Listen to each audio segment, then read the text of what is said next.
दोस्तों टाटा स्टील की बात करें, स्टॉक के अंदर आज कुछ गिरावट देखने को मिल रही है। अब इस गिरावट के पीछे वजह है एफआई की तरफ से बिकवाली, और इस वजह से पूरे बाजार में भी गिरावट देखने को मिल रही है। और जो सबसे बड़ी बात है कि पिछले कई ट्रेडिंग सेशन से देख रहे हैं कि एफआई जम के बिकवाली कर रहे हैं, और कल की बिकवाली तो उनकी बहुत ही भारी थी, करीब 10,000 करोड़ रुपये की बड़ी बिकवाली की उन्होंने। और इसके पीछे वजह है, इस समय इंडिया का बाजार देखें तो ऑल टाइम हाई के आसपास है। ऊपर के लेवल से जरूर 5% की हमें गिरावट देखने को मिल रही है, क्योंकि 1 दिसंबर को इसने लगभग 63,000 के स्तर को छुआ था, लेकिन वहाँ से गिरावट हुई है तो लगभग 5% का करेक्शन तो देखने को मिला। लेकिन अगर दूसरे बाजार को देखें तो वहाँ पे 10 से लेकर 20% का बड़ा करेक्शन हो चुका है। स्पेशली चाइना का बाजार जो काफ़ी नीचे आ चुका है, क्योंकि जीरो कोविड पॉलिसी लाई थी, उस वजह से देखें तो सारी कारोबारी गतिविधियां खत्म हो चुकी थी, और इस वजह से चाइना का बाजार काफ़ी नीचे आया था।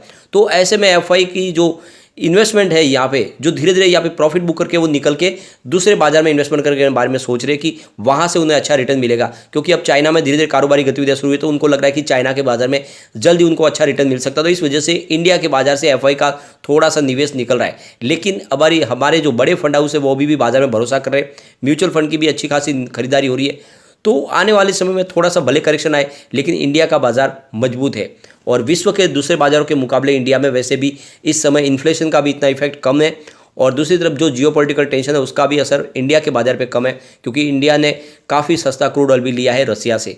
और इसी वजह से देखें तो इंडिया के बाजार में हमें आने वाले समय इतनी कोई बड़ी गिरावट की संभावना नहीं दिख रही, लेकिन कुछ संभावना बन सकती है, थोड़ी सी इस लेवल से और गिरावट हो सकती है। तो ऐसे में हमें टाटा स्टील में क्या करना चाहिए, इस समय इन्वेस्टमेंट करना चाहिए, या फिर हमें इस समय टाटा स्टील में से प्रॉफिट बुक करके निकल जाना चाहिए, क्योंकि टाटा स्टील ने पिछले दिनों अच्छा रिटर्न भी दिया है। तो सबसे पहले अगर हम बाजार की बात करें तो अभी लगभग 3 बजे के आसपास का टाइम है। बीएसई सेंसेक्स 59,813 के स्तर पे 0.49% की गिरावट है, लगभग आधा परसेंट गिरा है हमारा बीएसई सेंसेक्स, लगभग 300 पॉइंट के आसपास की गिरावट है। निफ्टी मेटल की बात करें तो 6,775 के स्तर पे करीब 0.25% की गिरावट है। अब टाटा स्टील की अगर हम बात करें, स्टॉक की शुरुआत 118 पर हुई, और कल की क्लोजिंग भी 118 की थी। जो लो बना वो 117 का है, और दिन का हाई 119 का है। फिलहाल स्टॉक आपको 118 के आसपास ट्रेड करता हुआ दिखाई देगा। 0.72% की गिरावट है। एक तरह से देखें तो स्टॉक में स्टेबिलिटी है। पिछले 3 ट्रेडिंग सेशन से हमने 118 की ही प्राइस देखी है। क्लोजिंग जो है प्राइस वो आप चाहे 10 जनवरी की देखें, 11 की या फिर 12 जनवरी की, आपको जो प्राइस है वो 118 के आसपास ही दिखाई देगी। तो ये आप समझ सकते हो कि पिछले 2-3 ट्रेडिंग सेशन में इसकी प्राइस जरूर बढ़ी है, लेकिन आप अगर इसको 29 दिसंबर से देखें तो काफ़ी अच्छा रिटर्न दिया है, क्योंकि 29 दिसंबर को इसकी प्राइस लो 109 की थी, और आज इसकी हाई 119 के। तो इस हिसाब से अगर आप देखें तो 10-12 दिन में ही 10 रुपये का अप मूवमेंट देखने को मिला, और इस वजह से यहाँ पे लोगों की प्रॉफिट बुकिंग भी हो रही है। पिछले 1 साल की बात करें स्टॉक में हमें 3% की तेज़ी देखने को मिली है, यानी जो निगेटिव रिटर्न था वो खत्म हो चुका है। अगर हम 6 मंथ की बात करें तो 31% का ज़बरदस्त रिटर्न स्टॉक ने दिया है, और 1 मंथ के हिसाब से भी लगभग 6% की तेज़ी देखने को मिल रही है। और यहाँ पे अगर हम 5 डेज की भी बात करें तो 1% की तेज़ी है। कुल मिला के इसका परफॉर्मेंस काफ़ी अच्छी है। 52 वीक का लो 82 का है, और हाई इसका 138 का है। फिलहाल स्टॉक 118 के आसपास है। अगर हम इसके वॉल्यूम को देखें तो पिछले 1 महीने पहले इसका 5 करोड़ का वॉल्यूम था, 2 करोड़ की डिलीवरी उठाई गई थी। 1 वीक पहले भी 5 करोड़ का वॉल्यूम होता, 2 करोड़ की ही डिलीवरी उठाई गई थी, और कल भी 5 करोड़ का वॉल्यूम होता, 2 करोड़ की डिलीवरी उठाई गई थी। तो ये बहुत ही ज़बरदस्त है, यानी एक ही जैसा वॉल्यूम और एक ही जैसी डिलीवरी बेस्ड काम। इसका मतलब स्टॉक काफ़ी ज़्यादा स्टॉक आपको स्टेबल दिखाई देगा, और आज भी वॉल्यूम अभी थोड़ा अभी बाजार शुरू तो बढ़ता हुआ दिखाई देगा। कुल मिला के टाटा स्टील में इन्वेस्टमेंट किया जा सकता है। अब यहाँ पे आईसीआईसीआई डायरेक्ट की तरफ से इसकी बाई की कॉल निकल के आई है, ये लेटेस्ट आज की बाई की कॉल है। इन्होंने टारगेट दिया है 120 का, तो 120 के टारगेट के साथ में निवेश करना चाहिए। आपको इसका स्टॉप लॉस लगाना है 117.90 का, तो ये 117 के स्टॉप लॉस के साथ खरीदारी की सलाह है। 120 आपको जल्द ही देखने को मिल सकता है। तो यहाँ पे एक बड़ी अपडेट निकल के आ रही है। टाटा स्टील ने अपने इन्वेस्टर के साथ कल एक मीटिंग रखी थी, और ये देख सकते हो ये ओंटारियो टीचर पेंशन प्लान जो है इस फंड्स हाउस के साथ में इसकी मीटिंग थी। और आप देख सकते हो कि ये जो फंड हाउस है इनके साथ में 1-to-1 ये वर्चुअल मीटिंग थी।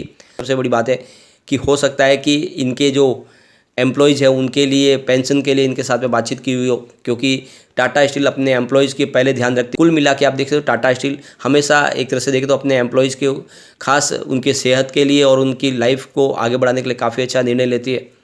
अब यहाँ पे आप देख सकते हो कि टाटा स्टील आने वाले समय में अपनी जितनी स्टील की कंपनियां उन सबको टाटा स्टील में मर्जर करने जा रही है। एक बहुत बड़ा मेगा मर्जर का प्लान है, और आप ये देखें तो ये जो सारी जो कंपनियां हैं, ये जो इसका मर्जर होने के बाद अगर आप देखें तो इसका सबसे ज़्यादा फायदा होगा वो टाटा स्टील को ही होने वाला है।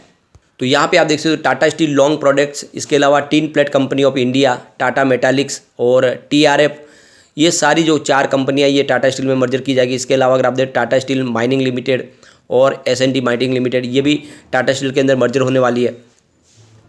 यहाँ पे सबसे जो बड़ी बात है कि इन कंपनियों के अंदर ऑलरेडी बड़ी हिस्सेदारी टाटा स्टील की ही है, जैसे कि TSLP में और टिन प्लेट में टाटा स्टील की 75% की हिस्सेदारी है। इसके अलावा टाटा मेटालिक्स में देखें तो 60% की हिस्सेदारी टाटा स्टील की है। Indian steel and wire product में 95% की स्टेक टाटा स्टील की है। TRF में टाटा स्टील के पास 34% के शेयर है। तो ये आप समझ सकते हो जितनी कंपनियां हैं। इसके अलावा जो स्टील माइनिंग लिमिटेड और S&T माइनिंग में पूरी हिस्सेदारी टाटा स्टील के पास है। तो ये ऑलरेडी सब टाटा स्टील के ही एक सब्सिडियरी कंपनी के तौर पे है, इनके अंदर उनके स्टेक है। तो ऐसे में मर्जर करने में ही सबसे ज़्यादा फायदा है। अब इस मर्जर के पीछे जो सबसे बड़ी वजह बताई गई कंपनी की तरफ से कि कंपनियों के बीच में बेहतर तालमेल बैठेगा, ग्रुप होल्डिंग और मैनेजमेंट का स्ट्रक्चर सरल हो जाएगा, कच्चा माल खरीदने और ख़रीदारी करने और दूसरी केंद्रीय व्यवस्था बनाने में और दूसरे और बहुत सारी लॉजिस्टिक की कॉस्ट घटाने में बड़ा मदद मिलने वाली है इसकी। सबसे बड़ी गौर करने वाली बात है कि टाटा स्टील लॉन्ग प्रोडक्ट्स और टाटा मेटालिक्स को रॉयल्टी चुकानी होती है और फाइनेंशियल ईयर 2020 में अकेले टाटा स्टील को लॉन्ग प्रोडक्ट के लिए रॉयल्टी की रकम करीब 392 करोड़ रुपये चुकानी पड़ी है। विलय होने के बाद रॉयल्टी पेमेंट चुकाने में बचत हो जाएगी, उसको ये बच जाएगी। इसके अलावा कच्चे माल की खरीदारी का मामला भी स्ट्रीमलाइन हो जाएगा। अभी केवल कोयला के लिए ही सब एक साथ में खरीदा जाता है, बाकी इस कच्चा माल सारी कंपनियां अपने हिसाब से खरीदती है। तो विलय होने के बाद सब कुछ एक जगह से ही खरीदने पे कॉस्ट भी कम लगेगी और ये डिसीजन मेकिंग प्रोसेस काफ़ी आसान हो जाएगा। और इस विलय के बाद कंपनी को करीब 1200 करोड़ रुपए की एक बड़ी बचत का अनुमान लगाया गया है। तो कुल मिला के ये जो मर्जर का जो व्यवस्था है ये काफ़ी फायदेमंद होनी है टाटा स्टील के लिए। ब्रोकरेज हाउस है आनंद राठी, उनके हिसाब से इस मर्जर के फैसले के बाद में इसका जो टारगेट रखा गया वो 146 का है और इसकी जो रेटिंग है उसको बाय की दी गई है। सिर्फ एक एडलवाइज सिक्योरिटीज है जिनका फिलहाल अगर इस मर्जर के बाद भी उनको लग रहा है कि इसकी प्राइस नीचे आ सकती है, तो उसके हिसाब से उन्होंने 98.50 की इसकी टारगेट रखी गई है। बाकी ओवरऑल देखें तो सबकी टारगेट अच्छी है। दूसरी तरफ एक बड़ी अपडेट और निकल के आ रही है।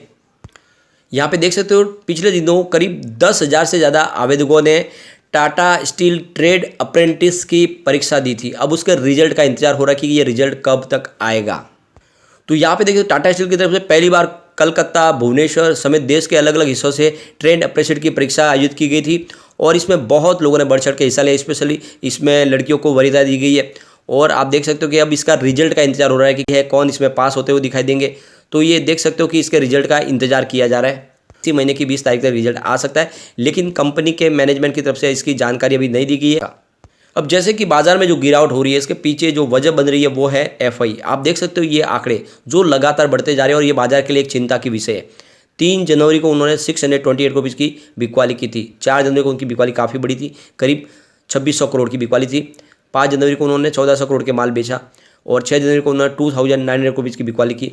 9 जनवरी को उन्होंने कम की यानी 203 करोड़ रुपीज़ की बिकवाली की, लेकिन फिर से 10 जनवरी को उन्होंने 2109 करोड़ रुपीज़ की बिकवाली की और कल तो उन्होंने 11 जनवरी को देखे तो 3208 करोड़ रुपीज़ की भारी बिकवाली की। और इसी वजह से बाजार का सेंटीमेंट बिगड़ता हुआ दिखाई दे रहा है कि FI बाजार से एग्जिट हो रहे हैं और इसी वजह से थोड़ा हो सकता है कि बाजार में अभी और गिरावट बने। तो ऐसे में अगर आप शॉर्ट टर्म इन्वेस्टर और आपको अच्छा प्रॉफिट मिल रहा है तो प्रॉफिट बुक कर ले और फिर से डिप में खरीदारी का मौका तलाशे। लॉन्ग टर्म इन्वेस्टर बने रहे। टाटा स्टील एक लंबी रेस का घोड़ा, आने वाले समय ये आपको मालामाल कर देगा। लेकिन फ्रेंड, कोई भी इन्वेस्टमेंट करने से पहले अपने फाइनेंशियल एडवाइजर के बारे में ले ले या अपना खुद का रिसर्च करें, क्योंकि मैंने वीडियो आपके एजुकेशनल पर्पज़ के लिए ही बनाया। वीडियो पसंद आए तो लाइक से जरूर कीजिए और चैनल को सब्सक्राइब कर दीजिए। Thank you friend.